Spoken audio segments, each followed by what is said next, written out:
ನಮಸ್ಕಾರ. ಇರಾನ್ ಸಂಘರ್ಷ 11ನೇ ದಿನಕ್ಕೆ ಕಾಲಿಟ್ಟಿದೆ. ಆದರೆ ಅಮೆರಿಕದ ಶ್ವೇತಭವನದ ಹೇಳಿಕೆಗಳನ್ನು ಗಮನಿಸಿದರೆ ಈ ಯುದ್ಧದ ಅಂತ್ಯ ಯಾವಾಗ ಎನ್ನುವುದು ಇರಲಿ, ಅದರ ಅಸಲಿ ಗುರಿ ಏನು ಎನ್ನುವುದೇ ದಿನದಿಂದ ದಿನಕ್ಕೆ ಬದಲಾಗುವುದು ಕಾಣುತ್ತದೆ. ಈ ಕದನದ ಆದಿಯಿಂದಲೂ ಅಧ್ಯಕ್ಷ ಟ್ರಂಪ್ ಮತ್ತು ಅವರ ಆಡಳಿತ ದಿನಕ್ಕೊಂದು ವಾದ ಮಂಡಿಸುತ್ತಿದೆ. ಮೊದಲು ಟ್ರಂಪ್ ಇರಾನ್ ಮೇಲಿನ ದಾಳಿಯನ್ನು ಇದು ಅಣುಬಾಂಬ್ ತಡೆಯುವ ಪ್ರಯತ್ನ ಎಂದಿದ್ದರು. ನಂತರ ಖಮೇನಿ ಹತ್ಯೆಯಾದ ಮೇಲೆ ಆಡಳಿತದ ಬದಲಾವಣೆಯೇ ನಮ್ಮ ಗುರಿ ಎಂದರು. ಈಗ ಅಂತಾರಾಷ್ಟ್ರೀಯ ತೈಲ ಮಾರುಕಟ್ಟೆಯನ್ನು ಉಳಿಸುವ ವಿಚಾರ ಮಾತನಾಡುತ್ತಿದ್ದಾರೆ. ಕಾಲಮಿತಿಯ ವಿಷಯದಲ್ಲೂ ಇದೇ ಗೊಂದಲ.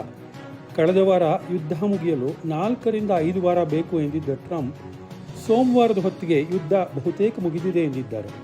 ಆದರೆ ಅದೇ ಸಮಯದಲ್ಲಿ ಅಮೆರಿಕದ ರಕ್ಷಣಾ ಇಲಾಖೆ ಇರಾನ್ ಮೇಲಿನ ದಾಳಿ ಮತ್ತಷ್ಟು ತೀವ್ರಗೊಳಿಸುವ ಮಾತನಾಡುತ್ತಿದೆ. ಈ ಬದಲಾಗುತ್ತಿರುವ ನಿಲುವುಗಳು ಮತ್ತು ಮೈಲುಗಲ್ಲುಗಳು ಇಡೀ ಜಗತ್ತನ್ನು ಆತಂಕಕ್ಕೆ ತಳ್ಳಿವೆ.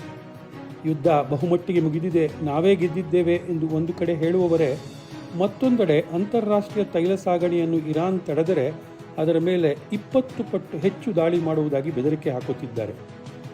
ಈ ಗೊಂದಲದ ಹಾದಿ ಎಲ್ಲಿಗೆ ಹೋಗಿ ಮುಟ್ಟುತ್ತದೋ ಕಾದು ನೋಡಬೇಕಾಗಿದೆ.